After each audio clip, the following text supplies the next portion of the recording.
A paz do Senhor a todos estejam na graça de Deus, amém? Primeiramente, eu venho agradecer, a Deus, em primeiro lugar, por eu estar aqui crescendo com inscritos nesse canal e agradecer a todos vocês que me acompanham, que abrem pelo menos para ver, têm a curiosidade de saber o que é, para que serve esse canal.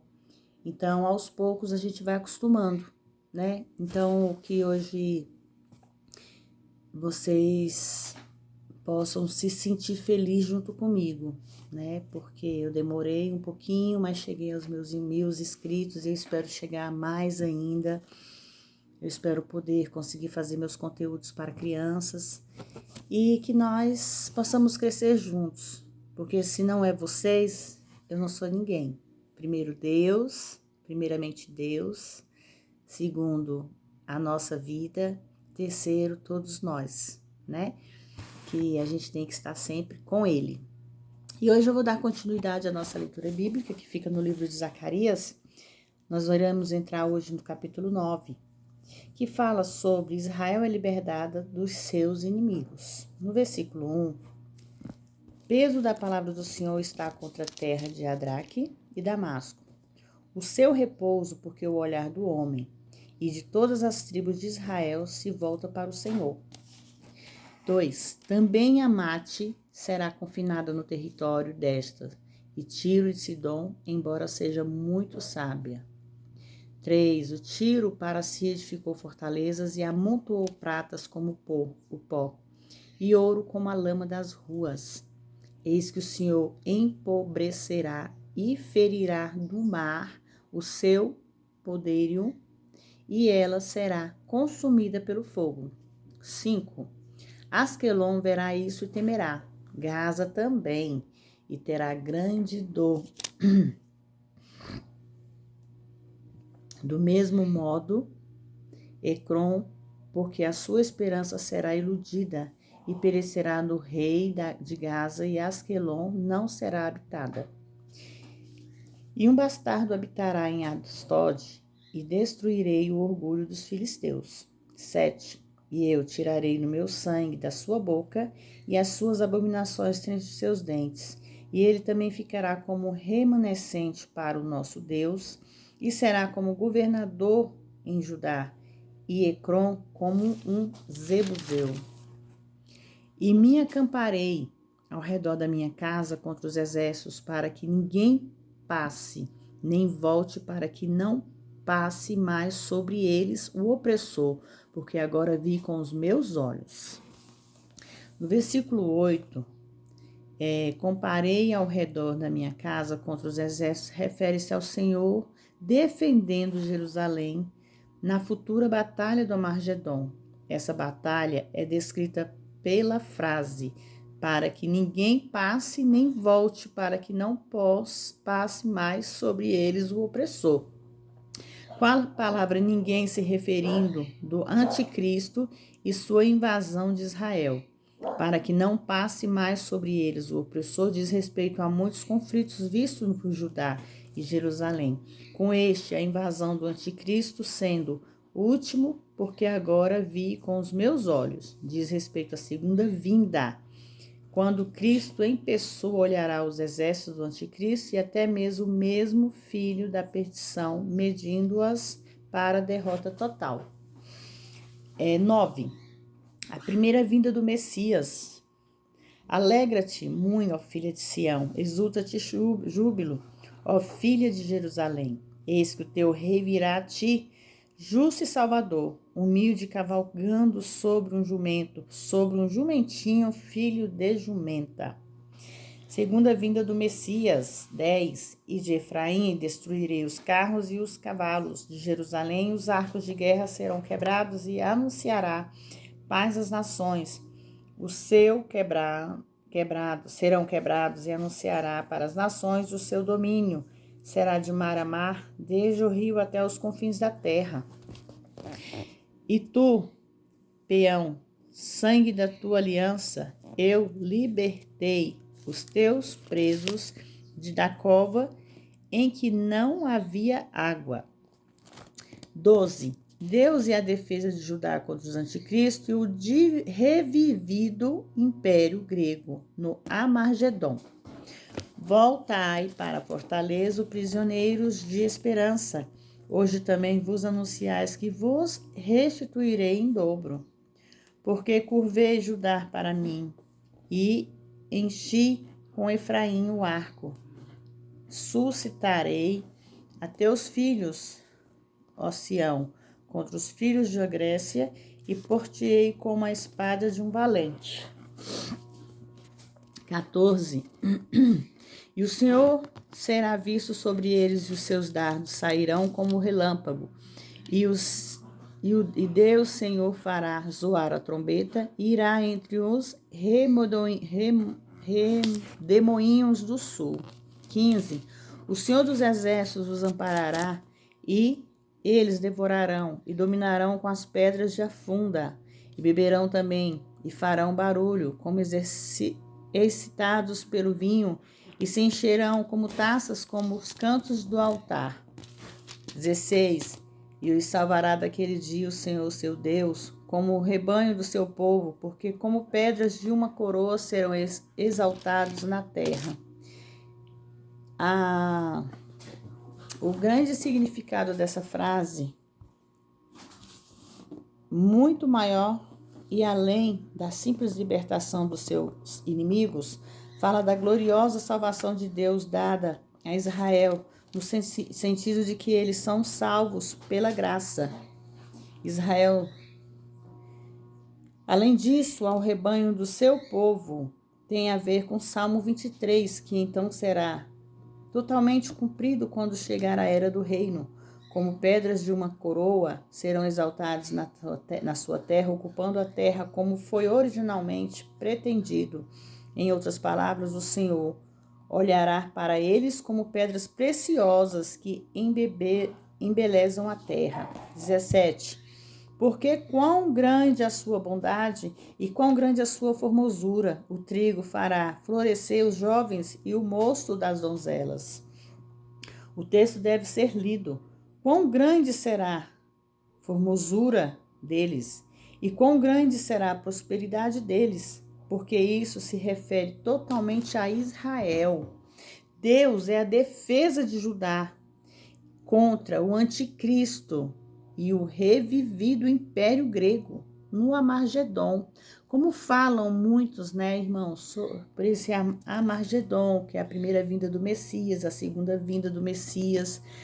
Então, a gente tem que estar sempre preparado, irmãos, que nós não sabemos quando será a vinda de Cristo, porque nós vivemos hoje numa era, num mundo, que não existe mais respeito um pelo outro, não existe mais confiança.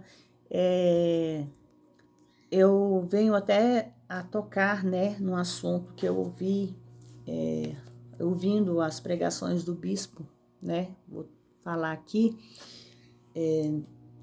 quando ele fala que nós somos seres humanos e nós temos que ter amigo, nós temos que ter um amigo. Não interessa quantos, irmãos. Ele fala que não é certo nós abrirmos nossa boca e falar, meu amigo é Deus, só Deus. Deus, ele é tudo para nós, irmãos. Além de amigo, ele é tudo para nós. Mas aqui, na terra onde vivemos, nós precisamos ter alguém de confiança, alguém que nós possamos contar, alguém que nós possamos conversar, alguém que nós possamos se abrir. Tá difícil, realmente, irmãos e irmãs. Eu sei que tá muito difícil no mundo que nós vivemos, porque o mal vem de dentro de casa. Às vezes a maldade está dentro do nosso lar, a maldade está na nossa família e nós não sabemos.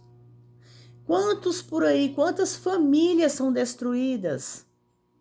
Talvez por causa do pai, talvez por causa também da mãe, por causa de um filho, de um sobrinho, de um tio, de um primo. E, irmão, o nome já diz família. E infelizmente a família é a mais próxima. Por mais ruim que nós tenhamos Nossa família é uma joia. E se ela não for bem cuidada, essa joia pode se estragar, por mais rara que ela seja. E nessa brincadeira, todos sofrem, todos choram. Então, nós estamos vivendo hoje num mundo, irmãos, que nós não podemos mais dizer que algo bom. O que é bom nas nossas vidas? O que está sendo bom em nossas vidas? Nós estarmos em comunhão com Cristo. Isso é maravilhoso.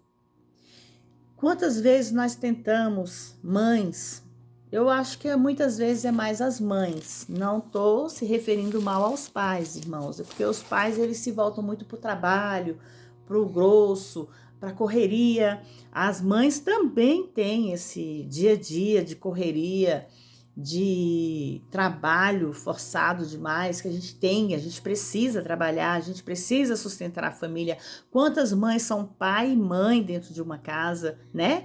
Nós temos que ver esse lado também. Muitas mães não têm a ajuda necessária para criar seus filhos. Muitos filhos, por mais que a mãe se esforce, por mais que a mãe faça, por mais que a mãe ore, os filhos às vezes optam por caminho ruim, optam para seguir aquele caminho que não agrada a Deus.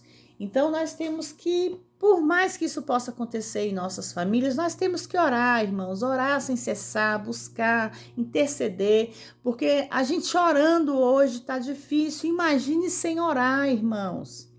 Eu fico imaginando, às vezes, eu quero que vocês até comentem aqui embaixo sobre isso.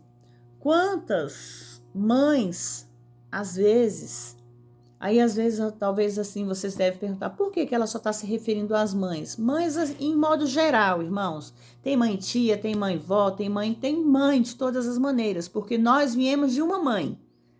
E essa mãe tem vários filhos, e os filhos também serão mães e pais. Então, vamos incluir a mãe, no geral, de tudo. Mãe de pai, mãe de vô, mãe de tio, mãe de primo, mãe. E nossa família, toda a família, Deus levanta sempre um intercessor, ou 2, ou 3. Vai do coração de cada um querer orar pelos seus, querer buscar interceder pelos seus. Tem aquele filho rebelde, tem aquele filho desgarrado, tem aquele filho alcoólatra, tem aquele filho que vive no mundo das drogas, né, que é o vício da bebida, o vício da droga, prostituição. Tem aquele filho que ele é desvairado, só vive aprontando no meio da rua, andando em alta velocidade num carro, andando em alta velocidade na moto. Irmãos, qual é a mãe que não tem o coração apertado sobre isso? Eu tenho filhos que têm carro, que têm moto, mas eu tenho medo por eles. Eu oro, eu intercedo pela vida deles todos os dias, eu consagro a vida deles nas mãos de Deus todos os dias. Você, mãe aí, também não faz a mesma coisa pelos seus filhos, pelos seus sobrinhos, pela sua família? Então nós temos que interceder. É difícil? É cansativo? Pode até ser, mas esse cansaço, ele é restaurado quando nós estamos na presença de Deus. Então, que nós possamos buscar estar sempre na presença de Deus, irmãos. Porque, olha, hoje nós vemos na Bíblia fatos que estão acontecendo hoje. Eu li um versículo da Bíblia, irmãos. Aí para trás, nas nossas leituras bíblicas, eu estava vendo aí falando sobre Israel, sobre o messianismo, que é os muçulmanos, né? Países dos muçulmanos, Estados Unidos. O que está acontecendo, irmãos, nos Estados Unidos? Aí do outro lado. Então, tudo isso é bíblico. Para quem não acredita, é bíblico. Volta aí, olha, ouve a minha leitura bíblica. Observe do que se fala. Hoje nós temos que interceder pelo mundo, irmãos. É pelo mundo. Não é só hoje, a gente tem sempre que estar intercedendo. Por quê, irmãos? Nós não sabemos o dia de amanhã. Nós não sabemos quando Cristo vai voltar. Nós só sabemos que vai chegar uma hora que nós iremos embora. Todos nós temos um propósito nessa terra. Estamos vivos, que nós possamos viver, que nós possamos orar, que nós possamos interceder, que nós possamos buscar a Deus todos os dias. Porque quem garante que hoje não é o nosso último dia, ou amanhã? Somente, irmãos, somente Deus pode nos dar essa resposta. É uma resposta quando vem, já foi. Ele já nos levou para o lado dele. Então vamos buscar mais a Ele, vamos estar mais na presença dele, irmãos, para que nós não venhamos padecer, para que nós não venhamos conhecer as coisas ruins, porque coisas ruins nós já vemos todos os dias na terra. Será que nós queremos isso depois que nós se for? Porque eu tenho certeza que eu quero paz. Quando eu se for, quando a minha família se for, eu peço a Deus todos os dias paz para cada um deles. E vocês aí do outro lado também fazem isso? Porque em tribulação nós já vivemos. É dívida, é doença, enfermidades, preocupações, estresses do dia a dia.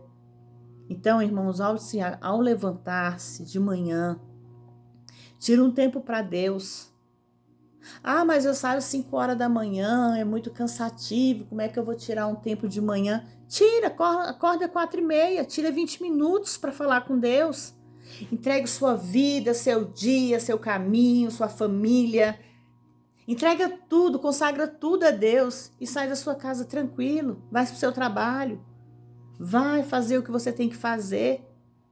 Que é isso que eu faço todos os dias, irmãos. 5 horas da manhã eu estou de pé. Eu já estou falando com Deus. Meu primeiro ato pela manhã é consagrar minha vida e minha família a Deus, minha casa a Deus, meu carro a Deus. É um carro velhinho, mas eu consagro a Deus, porque hoje nós dirigimos no trânsito para nós e para os outros. Quem tem suas motos, consagre a Deus também, que é os que mais padecem no trânsito. Que não tem segurança nenhuma, se de carro não tem, imagine de moto. Então vamos orar, vamos interceder pelos nossos irmãos, vamos entregar eles nas mãos de Deus, para que Deus possa cuidar, tratar, renovar, transformar e libertar. Amém? Fiquem todos na paz do Senhor, que Deus abençoe a vida de vocês, e que vocês possam continuar me seguindo, vocês possam continuar compartilhando. Se inscreva aí no canal, clica aí na setinha, manda para quem vocês querem, para quem vocês amam. Manda para aqueles que não conhecem a palavra, que tem muitos por aí, irmãos, que não tem tempo de pegar uma Bíblia, que não tem tempo de abrir, talvez até um celular mesmo. Mas às vezes quando chega ali aquela notificação, a curiosidade deles, uma hora vai bater, eles vão abrir, eles vão ouvir a palavra de Deus. Amém? Fiquem todos na paz do Senhor, que Deus abençoe a vida de cada um de vocês. E eu consagro a minha vida, a vida dos meus filhos e familiares e a vida de cada um que se encontra aqui nesse canal a Deus. Amém? Fiquem todos na paz.